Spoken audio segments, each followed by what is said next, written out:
Après quelques instants, vous voilà connecté à votre compte France Visa. En haut à droite, votre nom et prénom sont affichés.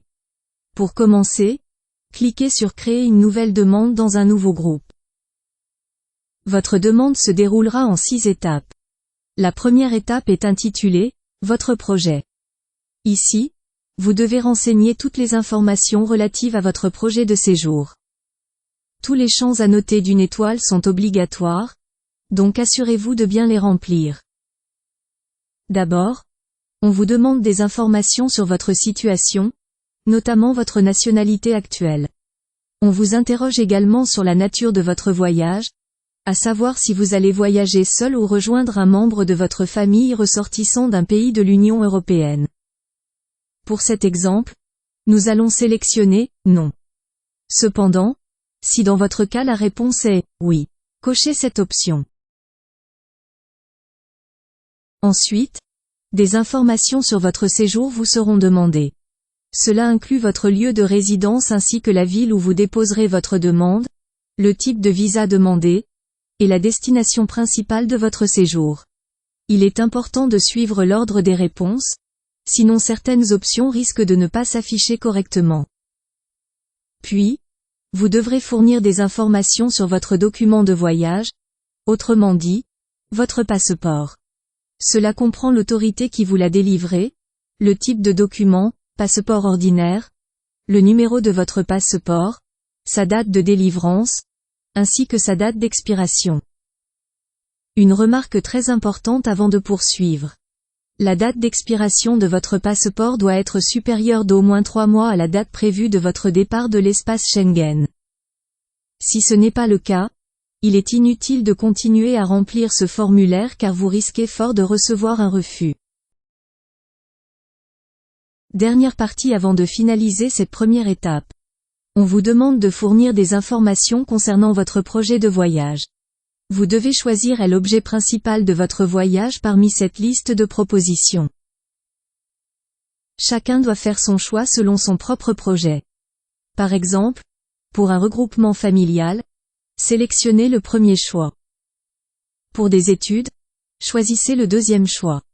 Si vous voyagez pour des raisons médicales, sélectionnez « Raison médicale ». L'essentiel est de donner une raison véridique et surtout vérifiable. Si votre raison ne peut pas être vérifiée, il est fort probable que votre demande aboutisse à un refus. Par exemple, si vous sélectionnez « Visite familiale » sans apporter la preuve que vous avez été invité par un membre de votre famille, vous risquez d'avoir un refus même si votre dossier est par ailleurs solide. Pour cette vidéo, comme c'est le cas de la majorité des demandeurs, nous allons sélectionner « Tourisme ». Ensuite, pour le motif, nous choisissons « Tourisme » ou « Visite privée ». Ensuite, des informations complémentaires sur votre projet de voyage peuvent vous être demandées. Comme cette question n'est pas annotée d'une étoile, vous n'êtes pas obligé d'y répondre. Vous êtes donc libre d'ajouter ou non d'autres informations sur votre projet de voyage. Dans notre cas, nous laissons cette section vide et passons directement à la deuxième étape en cliquant sur « Vérifier ». Instantanément, on vous indique que vous avez besoin d'avoir un visa pour voyager en France. Avant de cliquer sur « Suivant », vous avez la possibilité de sauvegarder en cliquant ici. De cette façon, vous pouvez vous déconnecter et poursuivre votre demande plus tard simplement en vous reconnectant à votre compte. Avant de passer à la deuxième étape, une petite fenêtre apparaît pour vous rappeler de bien vérifier votre numéro de passeport. Comme vous ne pourrez plus le modifier par la suite, il est crucial de corriger toute erreur maintenant. Si vous constatez une erreur, cliquez sur « Non » et apportez les corrections nécessaires. Maintenant, passons à la deuxième étape, vos informations. Cette section commence par des informations personnelles. D'abord, vous devez renseigner votre sexe, votre état civil, votre nom et prénom. Ensuite, vous devez indiquer votre lieu de naissance, en spécifiant la ville et le pays, ainsi que votre date de naissance, en commençant par le jour, suivi du mois et en fin de l'année. Les autres champs, s'ils ne sont pas marqués d'une étoile, peuvent être laissés vides. Ensuite, passons à vos coordonnées. Ici, vous devez fournir votre adresse complète, le code postal de votre lieu de résidence, ainsi que le nom de la ville et le pays de résidence. Il vous sera également demandé votre numéro de téléphone, mais cette information n'est pas obligatoire et peut être laissée vide. En revanche, votre adresse email est obligatoire et doit être saisie dans la case prévue à cet effet. Puis viennent les détails supplémentaires sur votre identité et votre famille. Vous serez interrogé sur votre résidence actuelle, à savoir si vous résidez dans un pays autre que celui de votre nationalité actuelle. Dans notre exemple, nous sélectionnons « Non ». Ensuite, il vous sera demandé si vous allez voyager ou rejoindre un membre de votre famille qui est ressortissant français ou d'un pays de l'Union européenne, de la Confédération suisse, ou du Royaume-Uni bénéficiaire de l'accord de retrait. Ces questions ont déjà été posées à la première étape et vos réponses doivent être cohérentes. Si vous avez répondu « Non » au début, vous cochez « Non » ici aussi. De même, si vous avez répondu « Oui » initialement, vous devez également cocher « Oui » ici. Toute contradiction dans vos réponses pourrait entraîner un refus de visa. Pour la section « Votre activité », vous devez choisir l'activité qui se rapproche le plus de votre profession. Par exemple, si vous êtes commerçant, sélectionnez commerçant. Ensuite, choisissez le secteur d'activité le plus proche du vôtre. Il n'a pas besoin d'être exactement le même, mais il doit être suffisamment proche pour être pertinent. Ensuite, fournissez des informations sur votre employeur. Cela inclut le nom de votre employeur ou de l'entreprise qui vous emploie. Si vous êtes étudiant, indiquez le nom de votre université. Dans la case « Activité actuelle », sélectionnez « Élève » ou « Étudiant ». Vous devrez également donner l'adresse de votre employeur ou de votre établissement d'enseignement, ainsi que le code postal, la ville et le pays. Le numéro de téléphone de votre employeur est obligatoire, donc vous devez le saisir dans le champ prévu. En revanche, l'adresse email de votre employeur est facultative. Vous pouvez donc laisser ce champ vide si vous le souhaitez. En suivant ces étapes avec soin, vous complétez la deuxième étape de votre demande de visa sur France Visa. Soyez précis et vérifiez chaque information avant de continuer, car cela peut grandement influencer l'issue de votre demande. Vous cliquez sur « Suivant » pour passer à la troisième étape, votre dernier visa. Ici, vous devez indiquer si vous avez déjà obtenu un visa Schengen au cours des 59 derniers mois, soit les 5 dernières années moins un mois.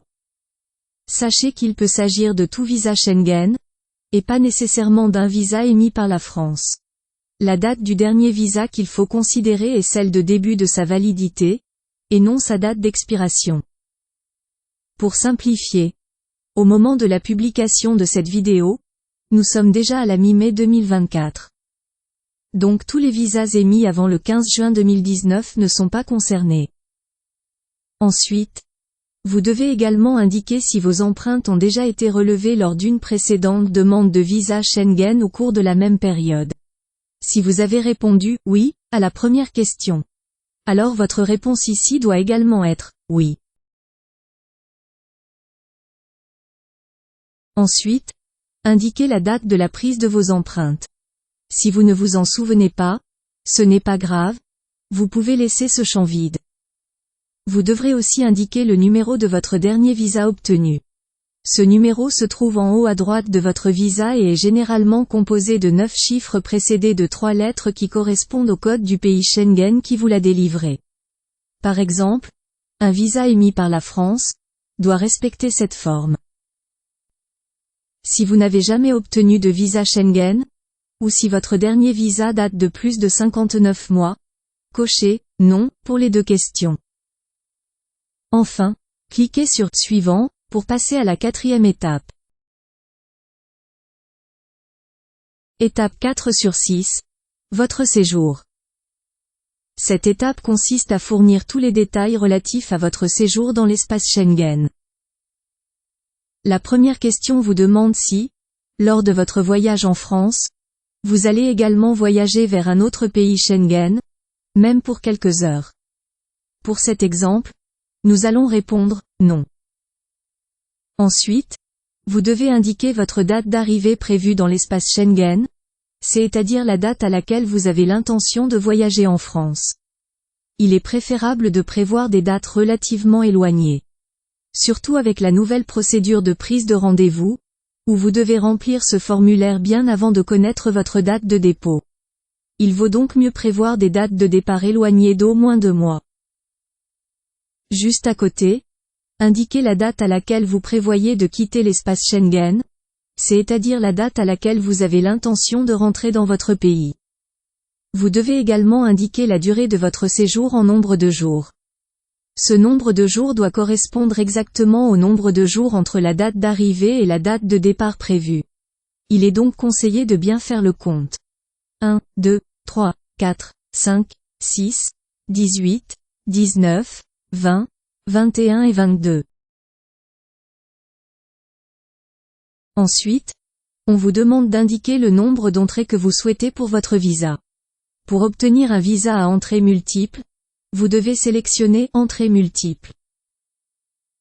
La question suivante est directement liée à celle-ci, le nombre de séjours envisagés en France pour l'année à venir.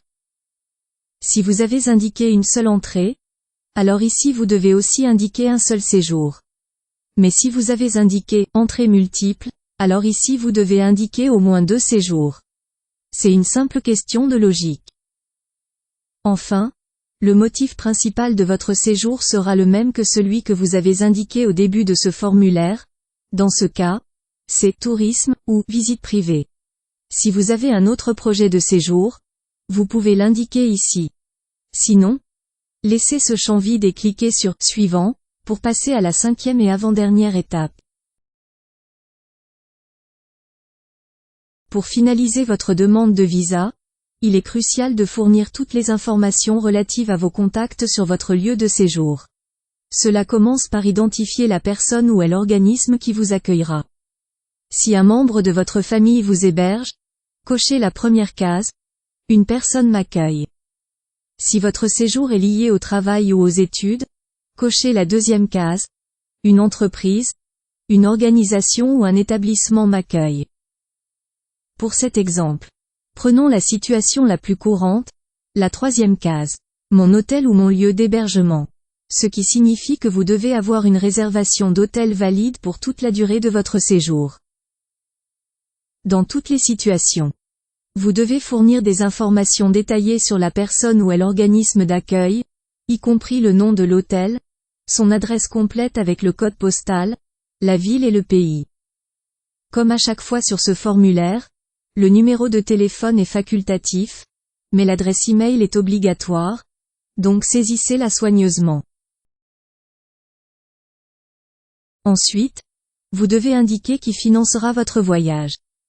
Les 2 options sont par moi-même ou par un garant. Dans notre exemple, nous choisissons la réponse la plus courante, par moi-même.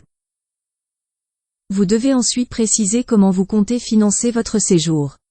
Choisissez un ou plusieurs moyens de subsistance parmi la liste proposée. Pour cet exemple, nous optons pour numéraire, c'est-à-dire en espèces. Si votre séjour est financé par un garant, cochez la case correspondante. N'oubliez pas que vous devez présenter des pièces justificatives pour ce garant. Toutes les réponses doivent être non seulement véridiques mais aussi vérifiables. Enfin, cliquez sur Suivant pour terminer et passer à la dernière étape de votre formulaire de demande de visa. Étape 6 sur 6. Justificatif et finalisation. Vous voilà à la dernière étape de votre demande de visa. Cette étape est essentielle, car elle vous indique les pièces justificatives à présenter lors de votre rendez-vous de dépôt. Cette dernière étape vous informe des pièces justificatives requises pour le dépôt de votre demande. Sur cette page, vous trouverez la liste complète des documents requis en fonction de votre situation spécifique. Faites défiler vers le bas pour prendre connaissance de toutes les pièces justificatives nécessaires à votre dossier. Après avoir pris note de toutes les pièces nécessaires, cliquez sur Poursuivre, en bas de la page. Vous verrez alors apparaître votre numéro de référence France Visa. Ce numéro sera indispensable pour prendre rendez-vous via le nouveau dispositif de VFS Global. À cette étape, vous avez encore la possibilité de modifier votre demande si besoin. Cliquez sur le lien correspondant pour apporter des modifications. Vous pouvez également ajouter d'autres demandeurs en cas de demande de groupe, en cliquant sur le lien approprié. Pour vérifier l'intégralité de votre formulaire, cliquez ici.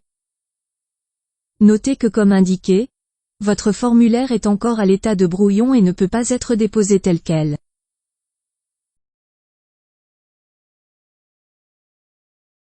Vous devez d'abord le finaliser en cochant la case « Je déclare que toutes les informations sont correctes et complètes ». Une fois que vous avez cliqué sur « Poursuivre » et « Confirmer », vous serez averti que vous ne pourrez plus modifier votre formulaire. Une fois cette étape franchie, le formulaire ainsi que le récépissé d'enregistrement pour chaque membre du groupe seront automatiquement téléchargés sur votre ordinateur sous un même fichier PDF. Vous voilà prêt pour la prochaine étape, le dépôt de votre demande de visa. Et voilà, nous arrivons à la fin de cette vidéo. Nous espérons sincèrement qu'elle vous sera utile dans vos futures démarches de demande de visa. Nous vous remercions chaleureusement de l'avoir regardé et espérons que vous avez trouvé nos conseils instructifs et utiles. Nous vous souhaitons bonne chance pour votre future demande de visa. Car malgré un dossier solide, la chance peut jouer un rôle important dans l'obtention de votre visa, alors restez positif. Prenez soin de vous et à très bientôt pour de nouvelles vidéos sur Canal Newman.